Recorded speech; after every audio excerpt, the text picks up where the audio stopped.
Hogwarts Legacy started just shattering records before it even released. It was the most pre-ordered game in Steam's history. It became the most ordered and purchased game in Steam's history, the most streamed game on Twitch. I don't know what other most things it could still possibly be at this point, but it seems to be a resounding success, and most everybody really, really enjoys Hogwarts Legacy that's played it.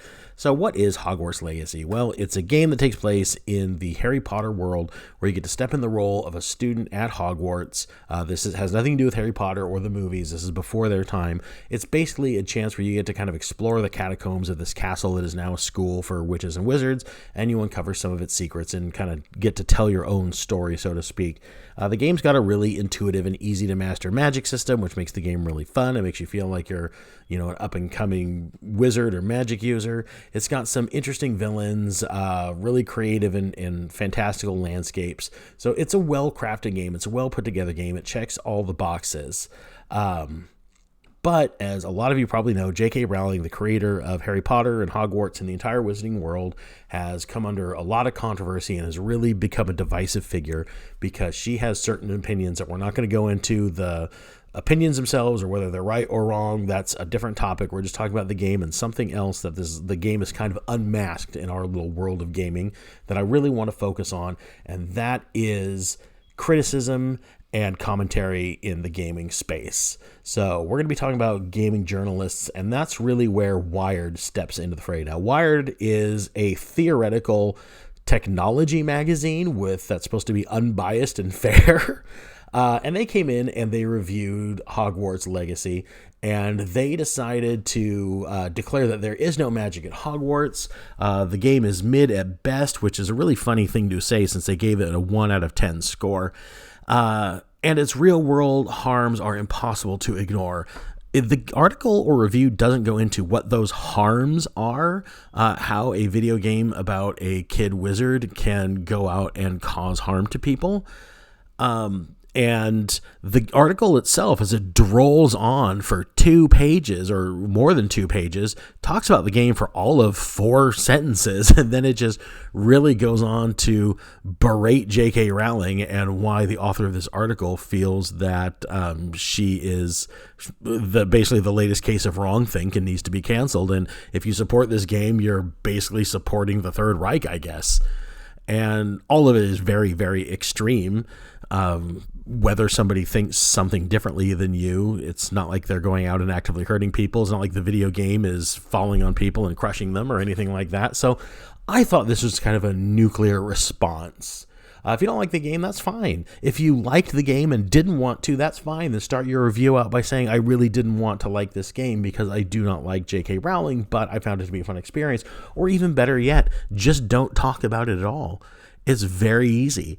Now, I've done reviews on things that I don't like that I ended up liking or didn't think I would like and ended up liking. I've done reviews on things that I hate.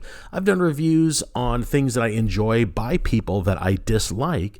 But you have to be fair, and that really, brings us to the role of what is a critic in this situation. Now, obviously, the person who wrote this article had their mind made up before they even started writing the article, before they saw the game, before they had, whether or not they even played the game. It's hard to tell by their review because they don't really go into any in-depth criticism of it.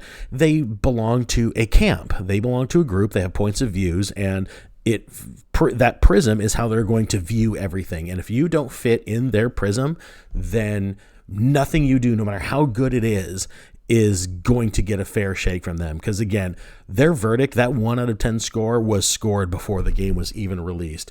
And that really, really makes me wonder what the role of a critic is in today's world. Now, it's hard enough to be a professional reviewer, somebody who gets paid to do this, because there are so many people who have a voice now, thanks to social media and YouTube and everything else, where if somebody wants to find an opinion on a video game or a movie or a show or music or whatever it is, they can go ahead and go into a search and probably find hundreds, if not thousands of voices that are going to weigh in on whatever topic you're looking for. And a lot of people are going to find somebody that has similar taste than them to where they can trust that if somebody has XYZ opinion of something, it's probably going to match their opinion as well.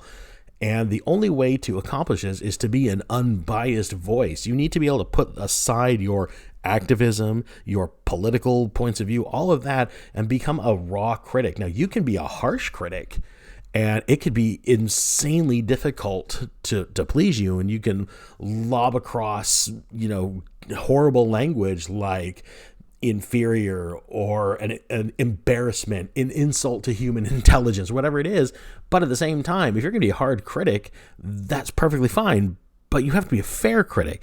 And it's almost good if you want to be that hard, that hard ass, because at the end of the day, if it's hard to win your approval, but you give it at some point, then that's going to be remarkable. It's just going to add more credence to your recommendation when you do find something that you enjoy or something that you like. But again, harsh doesn't mean unfair. Harsh doesn't mean biased. You have to be of two minds when it comes to these things. You have to have integrity. You have to be able to compartmentalize, put aside the parts of your psyche, the parts of your mind, the parts of your reason that are going to influence your opinion of something. Those have to be completely shut off, and you have to look at it with blind, unbiased eyes and weigh it for the work that it actually is. In Hogwarts Legacy's case, it is a video game. You have to weigh it as a video game. We're not weighing it by the creator or the motives or intentions or mindset of that person. You're weighing the artistic work or the creative work that is in front of you. Is it good or bad? That's the question we ask of you. I don't want to know what you think of J.K. Rowling. I don't want to know what you think of their politics. I don't care that you think that somehow this author is going to bring aside whatever you think they're going to do.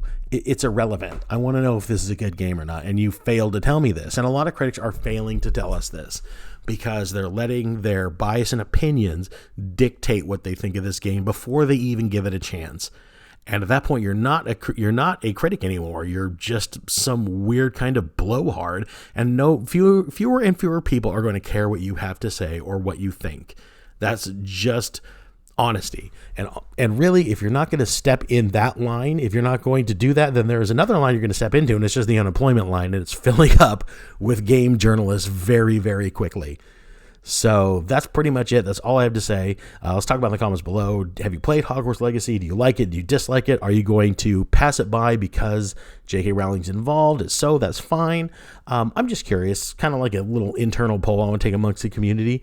While you're down there, do all the usual stuff. Hit like, subscribe to the channel if you're not already a subscriber. Share the video with your friends, and I will see you guys on the next one. I'll see you then. Bye.